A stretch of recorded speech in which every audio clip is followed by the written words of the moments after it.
دیکھنے سے پہلے ہمارے چینل کو سبسکرائب کریں اور ہمارے چینل سے جڑنے کے لیے بیل آئیکن پر پریس کریں۔ بسم اللہ الرحمن الرحیم انما يعمر مساجد الله من آمن بالله واليوم الآخر وأقام الصلاة وآتى الزكاة ولم يخش إلا الله فعسى أولئك أن يكونوا من المهتدين. وقال الله تعالى لكي لا تأسوا على ما فاتكم ولا تفرحوا بما آتاكم والله لا يحب كل مختال فخور. صدق الله العظيم. وقال النبي صلى الله عليه وسلم عجبا لامرئ مؤمن إن أصابته سراء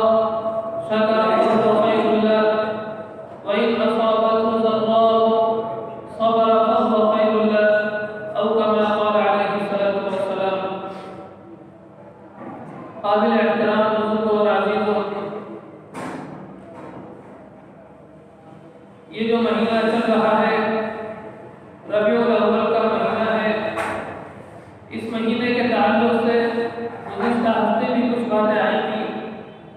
کہ حضور اکرم صلی اللہ علیہ وسلم اس مہینے کے اندر آئے تو آپ کی ولادت اور پیدائش کے تعلق سے گزشتہ ہفتے کچھ باتیں آپ لوگوں کے سامنے پیش کی گئی تھیں، لیکن آج اس سلسلے کو چھوڑ کر آج ہمیں ایک اہم موضوع کے متعلق بات کرنی ہے۔ وہ موضوع یہ ہے کہ آج جو مسلمان بابری مسجد کے تعلق سے پریشان اور تھوڑا کشمکش نظر آ رہا ہے، اور کچھ لوگوں کو یہ بھی نہیں معلوم کہ آخر بابری مسجد کا مسئلہ ہے کیا۔ اسی بنیاد پر کچھ لوگوں کی زبان پر یہ بات آ جاتی ہے کہ جب اس طرح کا مسئلہ چل رہا ہے اور کورٹ کے اندر اس طرح کے پیسے خرچ کیے جاتے ہیں تو آخر کیا ضرورت ہے مسلمانوں کے بھی ایک جگہ کے تعلق سے لڑائی لڑنے کی اور جھگڑا کرنے کی اور جو ہے عدالت میں بحث کرنے کی۔ حالانکہ ہمیں سمجھنا چاہیے اور ہمیں یہ مسئلہ معلوم ہونا چاہیے کہ ہمارے مذہب اسلام کے اندر یہ مسئلہ ہے کہ جو جگہ ایک مرتبہ اللہ کا گھر بنا دی جاتی ہے، مسجد بنا دی جاتی ہے، تو وہ قیامت تک مسجد رہتی ہے۔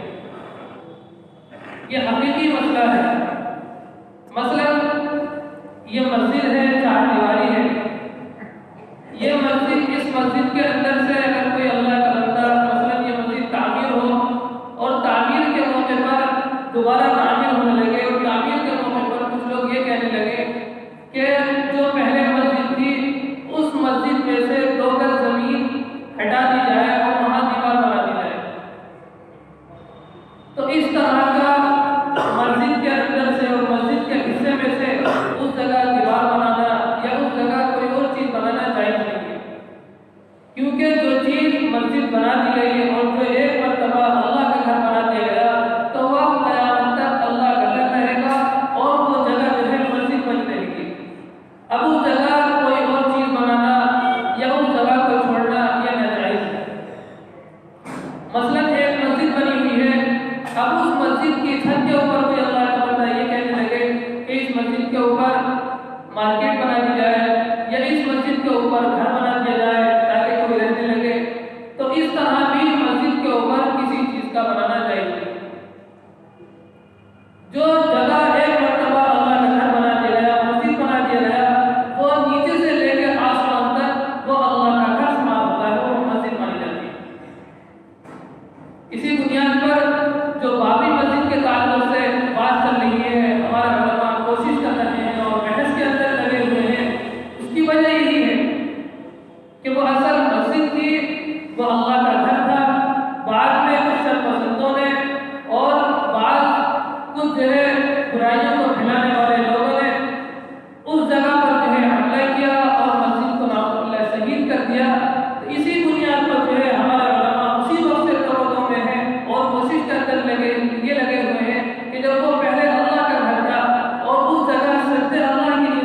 کیے جاتے تھے، دوبارہ وہی جگہ پھر جو ہے اللہ کے لیے سجدہ کرنے کی جگہ ہو جائے اور آباد ہو جائے۔ تو بابری مسجد کے تعلق سے اس کی تاریخ کوئی زیادہ پرانی تاریخ نہیں ہے۔ جس وقت کے ہندوستان کے اندر لودھیوں کی حکومت تھی، تقریباً 1526 عیسوی کے اندر ابراہیم لودھی وہ ہندوستان کے بادشاہ تھے، لیکن ان کی حکومت کے اندر بہت زیادہ ظلم ہو رہا تھا مسلمانوں پر بھی، اور جو بھی جو وطنی بھائی ہیں ہندوستان کے اندر ان کے اوپر بھی ظلم ہو رہا تھا۔ تو لہٰذا ان لوگوں نے ظہیر الدین بابر کو افغانستان کے اندر جو کہ رہتے تھے ان کو خط لکھا کہ ایسے ایسے ہندوستان کے اندر آؤ اور یہاں جو ظالم ہیں اور یہاں جو لوگوں پر ظلم کر رہے ہیں ان کے تعلق سے جو ہے ان کی خبر دی۔ چنانچہ 1524 عیسوی کے اندر ظہیر الدین بابر وہ ہندوستان کے اندر تشریف لائے اور پانی پت کے علاقے کے اندر انہوں نے پڑاؤ ڈالا۔ وہاں جو ہے ابراہیم لودھی کی فوج سے اور ظہیر الدین بابر کی فوج سے وہاں دونوں کے اندر مقابلہ ہوا اور آپس میں لڑائی جھگڑا ہوا، جس کی بنیاد پر ابراہیم لودھی کو شکست ہوئی، ان کو جو ہے ہارنا پڑا، اور اس کے بعد جو ہے ظہیر الدین بابر کی حکومت قائم ہو گئی، جن کو کہ مغلیہ حکومت کہتے ہیں۔ جب ان کی حکومت قائم ہو گئی تو ان کا ایک وزیر تھا جس کا نام میر باقی تھا۔ چنانچہ وہ میر باقی ایودھیا کے اندر وہاں جو ہے وہ گورنر بنا، اور وہاں گورنر بننے کے بعد اس نے جو ہے ایک جگہ لی اور وہاں مسجد تعمیر کر دی، اور اس مسجد کا نام اس نے اپنے بادشاہ یعنی بابر کے نام پر رکھا۔ اس مسجد کا نام اس نے بابر مسجد رکھا۔ چنانچہ اس کے بعد سے اس مسجد کے اندر عبادت ہوتی رہی، لوگ آتے رہے، نماز پڑھتے رہے۔ پھر بعد میں تقریباً 1888 کے اندر جب یہاں انگریزوں کی حکومت قائم ہو گئی اور انگریز یہاں حکومت کرنے لگے، تو اس کے بعد جو ہے وہاں کے غیر مسلموں نے وہاں کے فیض آباد کے جج سے اور کورٹ کے اندر یہ بات پیش کی کہ جو یہ مسجد ہے بابری مسجد ہے، اس کے سامنے ایک چبوترا ہے، ہم وہاں عبادت کرنا چاہتے ہیں۔ تو وہاں کے جج نے یہ بات کہی وہاں کے لوگوں سے کہ ایک جگہ مسجد ہو اور اسی جگہ مندر ہو، یہ جگہ کوئی اس طرح کا معاملہ کرنا درست نہیں ہے، کیوں؟ اس سے کہ فتنہ فساد پیدا ہوگا اور قتل کی نوبت آ جائے گی۔ تو اس کے بعد وہاں کے لوگوں نے اس بات کو نہیں مانا۔ ابھی یہ بات سمجھنے کی ہے کہ ابھی تک جو ہے معاملہ مسجد کے اوپر نہیں چل رہا تھا، بلکہ مسجد بابری مسجد کے سامنے ایک چبوترا تھا، ایک خالی جگہ پڑی ہوئی تھی، اس جگہ کے اوپر جو ہے اس جگہ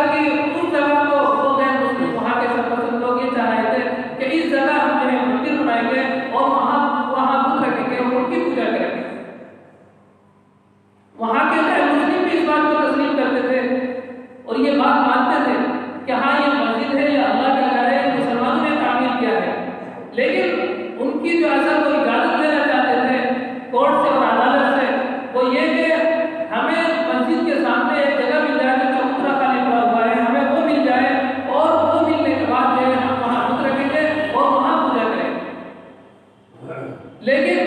جج نے اس بات کو قبول نہیں کیا اور ناپسند کیا۔ پھر اس کے بعد معاملہ چلتا رہا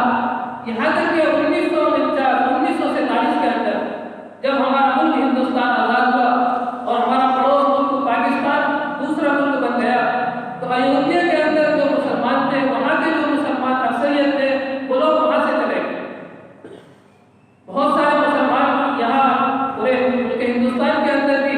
یہاں کے مسلمان پاکستان میں اور پاکستان کے لوگ جو ہے ہندوستان کے اندر ہے، اس طرح جو ہے آپس میں رد و بدل ہوتا رہا۔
لیکن خوشی کے موقع پر انسان جو ہے حد سے تجاوز کرنے لگے اور حد سے بڑھ جائے،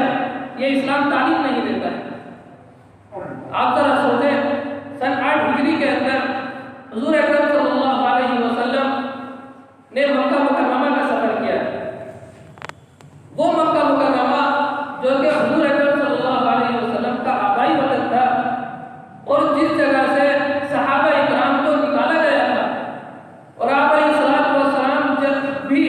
جس وقت مکہ مکرمہ سے نکلے تھے، اس وقت آپ علیہ الصلوۃ والسلام نے بھی بیت اللہ کو مخاطب کر کے ارشاد فرمایا تھا کہ اے کعبہ، اے بیت اللہ، تو مجھ کو کتنا عزیز اور کتنا پیارا ہے، لیکن یہاں کے لوگ مجھ کو رہنے نہیں دیتے کہ جو بیت اللہ پوری دنیا کا جو ہے مرکز ہے، جو بیت اللہ جو کہ اللہ کا گھر ہے اور مقدس گھر ہے، اس بیت اللہ کو چھوڑ کر حضور اکرم صلی اللہ علیہ وسلم کو جانا پڑا، اور صحابہ اکرام کو اس سرزمین کو جو ہے چھوڑنا پڑا۔ پھر اس کے بعد جو ہے جب سن 8 ہجری آئی تو آپ علیہ الصلوۃ والسلام نے پھر جو ہے اپنے آبائی وطن کا سفر کیا، اور آپ کے ساتھ تقریباً 10,000 صحابہ اکرام مدینہ منورہ سے جو ہے چل گئے۔ آپ ذرا سوچیں کتنی خوشی کا مقام تھا وہ، کہ ایک تو یہ کہ اللہ کے گھر کو آباد کرنا ہے، اور دوسری خوشی یہ کہ آج جو ہے اسلام زندہ ہوگا۔ چنانچہ آپ علیہ الصلوۃ والسلام چلتے رہے، مکہ مکرمہ کے اندر پہنچے، نہ آپ علیہ الصلوۃ والسلام نے زیادہ خوشی کا اظہار کیا۔ حدیث شریف کے اندر آتا ہے، روایتوں کے اندر آتا ہے کہ آپ علیہ الصلوۃ والسلام کے اندر اس وقت اتنی تواضع اور اتنی انکساری تھی کہ آپ علیہ الصلوۃ والسلام جس سواری کے اوپر بیٹھے ہوئے تھے، اس سواری کے اوپر آپ کا تواضع اور انکساری کی وجہ سے آپ کی پیشانی اس جو ہے سواری کے اوپر ٹک رہی تھی۔ خوشی کی وجہ سے آپ کا چہرہ جو ہے اٹھ نہیں پا رہا تھا، اتنی تواضع اور انکساری آپ علیہ الصلوۃ والسلام کے اندر موجود تھی۔ چنانچہ اسی موقع پر جب قافلہ چل رہا تھا، حضرت سعد بن عبادہ رضی اللہ تعالیٰ عنہ ایک صحابی ہیں، انہوں نے دیکھا کہ اب تو جو ہے ہم اکثریت کے اندر ہیں، اب تو جو ہے مکہ مکرمہ آباد ہو جائے گا، اور بیت اللہ کے اندر بھی جو ہے ہم جا کر عبادت کریں گے۔ تو اس موقع پر جو ہے ان کی زبان سے لفظ نکل گیا تھا کہ الیوم یوم الملحمہ، الیوم تستحل الکعبہ، کہ آج تو جو ہے مار کٹائی کا دن ہے، آج تو جو ہے مکہ مکرمہ کے اندر جائیں گے تو آج تو جو ہے ساری کی جو ہے قربانی نکال لیں گے، اور آج جو ہے مکہ مکرمہ کے اندر مکہ کے مشرک بھی دیکھ لیں گے کہ کس طرح جو ہے مسلمانوں کی طاقت ہوتی ہے۔ آج ہم مکہ مکرمہ کے اندر جائیں گے تو سارا انتقام اور بدلہ لے لیں گے۔ آج تو مکہ مکرمہ کے اندر جو ہے مشرکین مکہ کے خون سے ہولی کھیلی جائے گی۔ جیسے ہی حضور اکرم صلی اللہ علیہ وسلم کے پاس یہ بات پہنچی کہ حضرت سعد بن عبادہ رضی اللہ تعالیٰ عنہ کی زبان سے اس طرح کے الفاظ نکلے ہیں، تو آپ علیہ الصلوۃ والسلام نے حضرت سعد بن عبادہ رضی اللہ تعالیٰ عنہ کو بلایا اور بلا کر فرمایا، اے سعد، سنا ہے کہ اس طرح کے الفاظ تمہاری زبان سے نکلے ہیں؟ تو انہوں نے فرمایا، اللہ کے رسول، ہاں، آج تو ہم اکثریت میں ہیں، آج تو جو ہے خوشی کا موقع ہے کہ جس سرزمین سے ان لوگوں نے ہم کو نکالا تھا، آج جو ہے ہم ان لوگوں کو اسی سرزمین سے نکالیں گے اور بیت اللہ کے اندر جا کر اللہ کی عبادت کریں گے۔ یہ خوشی کا موقع ہے۔ تو آپ علیہ الصلوۃ والسلام کو یہ بات پسند نہیں آئی، اور آپ نے اس بات کو ناگوار سمجھا۔ چنانچہ حضرت سعد بن عبادہ رضی اللہ تعالیٰ عنہ کے ہاتھ میں جو جھنڈا تھا، آپ کے جھنڈا ان کے ہاتھ سے لے کر ان کے بیٹے حضرت قیس رضی اللہ تعالیٰ عنہ کو عطا فرما دیا۔ اس کے بعد فرمایا کہ الیوم یوم الملحمہ، کہ آج جو ہے لڑائی کٹائی کا دن نہیں ہے، بلکہ الیوم یوم الملحمہ، آج تو رحم کرنے کا دن ہے۔ الیوم تکس الکعبہ، کہ آج تو کعبہ شریف کو جو ہے گلا پہنایا جائے گا اور کپڑا پہنایا جائے گا۔ اس واقعے کی روشنی میں ہمیں سبق ملتا ہے کہ اب جو بھی فیصلہ آنے والا ہے، اگر جو ہے مسلمانوں کے حق میں یہ فیصلہ آ رہا ہے تو ہمیں زیادہ شور شرابہ نہیں کرنا ہے، زیادہ جو ہے جلوس نہیں نکالنے ہیں،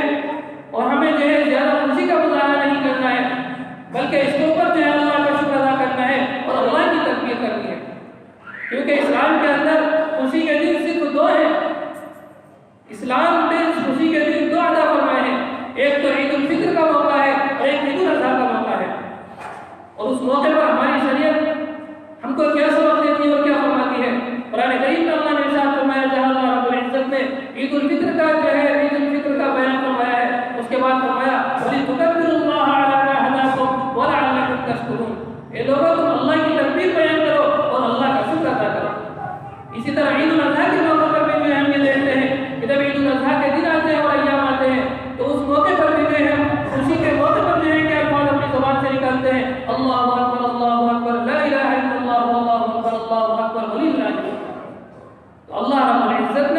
ہمیں اس طرح کی خوشی کے موقع پر،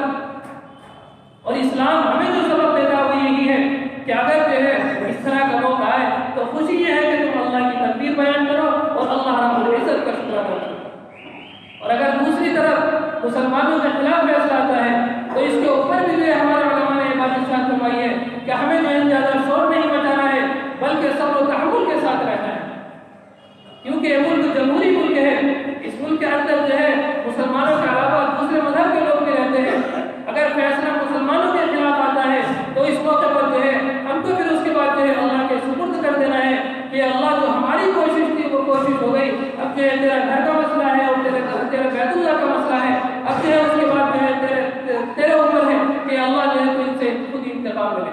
اس کے اوپر بھی ہمارے علماء یہ فرماتے ہیں کہ اگر فیصلہ خلاف آتا ہے تو اس کے بعد بھی ہم کوئی اور کوشش کریں گے اور جو ہے دوسری کوششوں سے اور دوسرے راستوں سے جو ہے ہم جو ہے دوسرے لوگوں سے بات کریں گے، تاکہ جو ہے جو اصل مسئلہ ہے، جو اصل ہمارا گھر ہے، جو مسجد ہے، اور اصل یہی ہے دوسرے لوگ بھی اس چیز کو مانتے ہیں اور کہتے ہیں کہ ہاں یہ اللہ کا گھر ہے، یہ مسجد ہے، تو اس موقع پر جو ہے ہمیں اللہ رب العزت سے یہی دعا کرنی ہے جتنے دن بھی رہ گئے ہیں جو ہے نمازیں پڑھ کر، خاص طور سے فرض نماز کے بعد جو ہے اللہ سے یہ دعا کرنی ہے کہ اللہ جو ہے تیرا گھر ہے، اس جو ہے گھر کی حفاظت فرما، جس طرح تو نے جو ہے جس وقت آپ علیہ السلام دنیا کے اندر بھی نہیں آئے تھے اس وقت تو نے اپنے گھر یعنی بیت اللہ کی ابرہہ سے حفاظت کی تھی، کس طرح حفاظت کی تھی کہ مقابلے میں کوئی نہیں تھا۔ اس موقع پر حضرت عبد المطلب تھے، انہوں نے بھی جو ہے یہ کہہ کر کے دامن جھاڑ دیا تھا کہ یہ اللہ کا گھر ہے، اللہ خود ہی حفاظت فرمائے گا، اور وہ جو ہے چلے گئے تھے ایک پہاڑی کے اوپر، چنانچہ اس کے بعد جو ہے اللہ رب العزت نے ان کے ساتھ کیا سلوک کیا، تاریخ کے اندر جو اس کی پوری تفصیل ملتی ہے۔ تو اللہ رب العزت جو ہے یہی دعا کرتے رہیں کہ اللہ جو ہے جو فیصلہ آنے والا ہے اس فیصلے کو جو ہے مسلمانوں کے حق میں جو ہے فیصل فرما، اور اگر خلاف آتا ہے تو اس کے اوپر بھی جو ہے اللہ رب العزت سے دعا کرنی ہے کہ اللہ کو ملک کے اندر جو ہے امن و امان قائم فرما۔